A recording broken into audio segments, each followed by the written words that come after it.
जम्मू कश्मीर में आतंकियों के खिलाफ ताबड़तोड़ एक्शन जारी है। पिछले 6 महीनों में घाटी में 128 दहशतगर्दों का खात्मा किया जा चुका है। आज जुलाई के पहले दिन भी पुलवामा में आतंकियों के साथ सुरक्षा बलों का ताबड़तोड़ एनकाउंटर हुआ। हालांकि सोपोर में हुए एक आतंकी हमले में सीआरपीएफ का एक जवान शहीद हो गया। इस बीच एक ऐसी तस्वीर सामने आई है जो किसी की भी रूहें कपा सकती है। ये रिपोर्ट देखिए।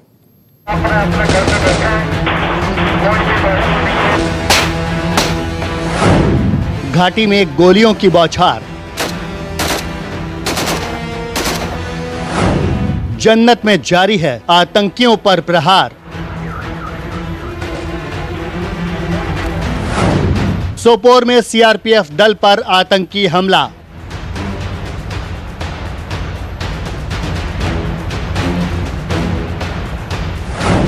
त्राल में 24 घंटे के भीतर दूसरा एनकाउंटर।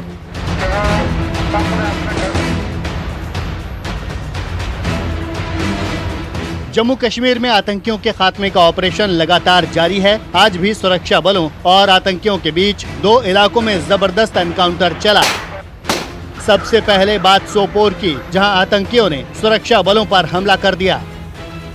सुबह करीब 7:30 बजे सोपोर के मॉडल टाउन में आतंकवादियों ने सीआरपीएफ की एक नाका पार्टी पर हमला कर दिया। यह हमला मार्केट एरिया में घात लगाकर किया गया। सुरक्षा बलों ने भी आतंकियों को फायरिंग से जवाब दिया। इस दौरान फायरिंग में सीआरपीएफ 179 बटालियन का एक जवान शहीद हो गया, जबकि 3 जवान घायल हुए। फायरिंग में एक 60 वर्षीय बुजुर्ग शख्स की भी मौत हो गई। बुजुर्ग को जिस वक्त गोली लगी उस वक्त उनका 3 साल का पोता भी साथ था। दादा की मौत के बाद मासूम अपने दादा के शव के पास बैठकर ही रोता रहा।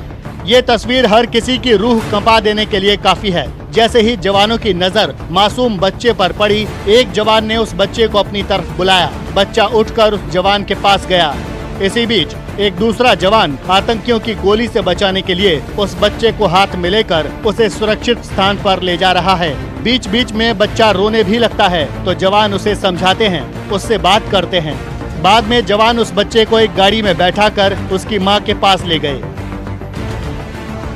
घटना का वीडियो और फोटोज भी सामने आए हैं, जिनमें जवान रोते हुए बच्चे को गोद में उठाकर चुप करवाने की कोशिश कर रहे हैं। हम लेके जा रही है, ना हम लेके जा रहे हैं। देखो वो देखो आपके लिए बिस्किट भी लाया, चॉकलेट लाया, चॉकलेट मामू के पास लेके जाएंगे। उस टाइम में सीआरपी के जवान गाड़ी से डिबोर्ड कर रहा था। उसी टाइम मस्जिद के अंदर से अंधाधुंध फायरिंग आना शुरू हो गया, जिसमें सीआरपीएफ के एक जवान शहीद हो गए, 3 जख्मी हो गए। वहाँ से कार में 65 ईयर ओल्ड एक बशीर साहब जा रहे थे। उसके गाड़ी में एक छोटा बच्चा था। वो पैनिकली गाड़ी से निकल के बच्चा को लेकर भागना चाहा, उनको भी गोली लग गया, उसमें उनकी जान गई है।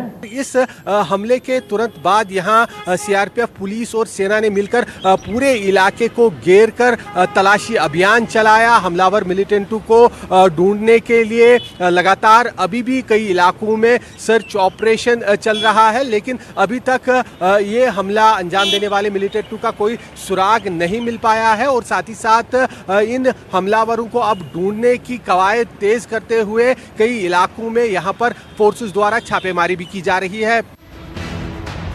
सोपोर में सुरक्षा बलों पर आतंकी हमले के बाद पुलवामा के त्राल इलाके में सुरक्षा बलों और आतंकवादियों के बीच मुठभेड़ हुई। दोनों तरफ से काफी देर तक फायरिंग होती रही। यहां 2 से 3 आतंकियों के छिपे होने की खबर थी, जो सुरक्षा बलों को निशाना बनाकर लगातार फायरिंग कर रहे थे। बताया जा रहा है कि यहां मंगलवार रात से एनकाउंटर चल रहा है।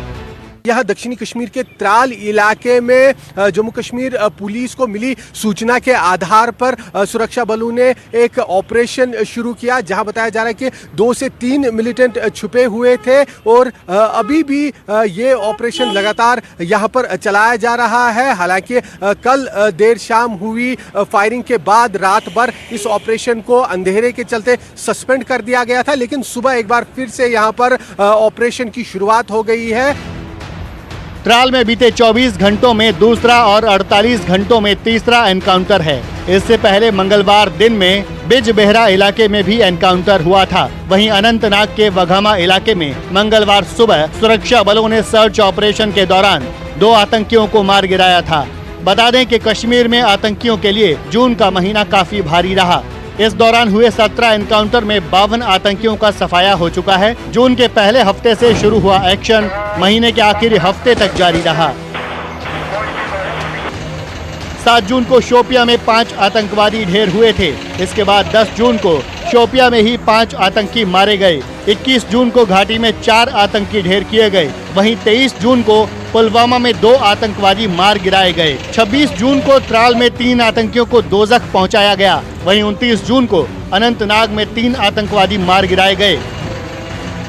कश्मीर घाटी में जून के महीने के भीतर यहाँ सुरक्षा बलों ने मिलिटेंटों के खिलाफ कार्रवाई करते हुए 17 मुठभेड़ों के दौरान करीब 52 मिलिटेंट मार गिराए हैं और इस पूरे साल में अब तक पूरे जम्मू कश्मीर में 128 मिलिटेंट सुरक्षा बलों के साथ विभिन्न मुठभेड़ों के दौरान मारे गए हैं और लगातार जम्मू कश्मीर में फोर्सेस द्वारा मिलिटेंटों के खिलाफ ऑपरेशन अभी भी जारी है।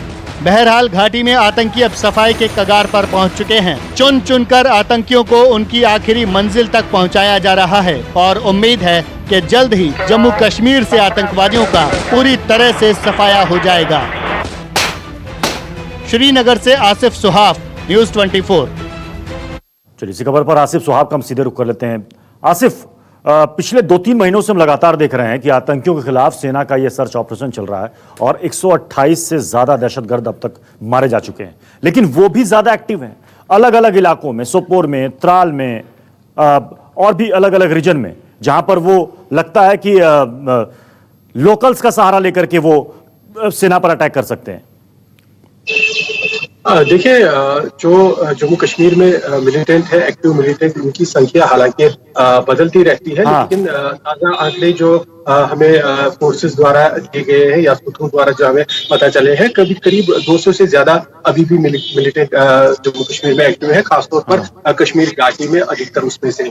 इसी दौरान जो इस साल में अब तक यहाँ जम्मू कश्मीर में करीब 30 से ज्यादा मुठभेड़ें हुई है, उसमें अधिकतर कश्मीर घाटी में हुई। जो 128 मिलिटेंट पिछले 6 महीनों के दौरान मारे गए हैं, इसमें से 115 से ज्यादा मिलिटेंट कश्मीर घाटी में मारे गए और 10 से 15 मिलिटेंट जो जम्मू इलाके में मारे गए वो घुसपैठ करते हुए यहाँ पर मारे गए थे। क्योंकि जो 200 के करीब आंकड़ा बताया जा रहा है, उसमें से 100 अगर पाकिस्तानी या फॉरेन मिलिटेंट जिन्हें कहेंगे जो बाहर से घुसपैठ करते आते हैं, लेकिन 100 के करीब स्थानीय लोकल मिलिटेंट भी है, जिनका सपोर्ट हमेशा ये लोग मिलिटेंट आपस में इकट्ठे ऑपरेट करते हैं। जैसे हमें आज पता चला है कि सोपोर एनकाउंटर के बारे में जो आईजी सीआरपीएफ और आईजी पुलिस ने जानकारी दी कि इस हमले के पीछे बताया जा रहा है कि एक पाकिस्तानी मिलिटेंट उस्मान बाई और दूसरा एक स्थानीय मिलिटेंट, दोनों लश्कर के मिलिटेंट है जिन्होंने इस हमले को अंजाम दिया है। जाहिर सी बात है, जो फॉरेन मिलिटेंट होते हैं, पाकिस्तानी मिलिटेंट होते हैं, वो स्थानीय लोगों के स्थानीय मिलिटेंट के साथ ही पूरी कश्मीर घाटी में एक्टिवेट होते हैं, वहां उनके साथ ही ऑपरेट करते हैं और जो लॉजिस्टिक और दूसरी चीजें हैं वो स्थानीय मिलिटेंट ही इन्हें प्रोवाइड कराते हैं। जी नमस्कार, मैं हूं मानक गुप्ता। अगर आपको हमारा ये वीडियो पसंद आया हो तो इसे लाइक और शेयर जरूर करें और हाँ, हमें सब्सक्राइब और फॉलो करना ना भूलें ताकि आप देश और दुनिया की कोई खबर मिस ना करें। तो जुड़े रहिए हमारे साथ और देखते रहिए न्यूज़ 24।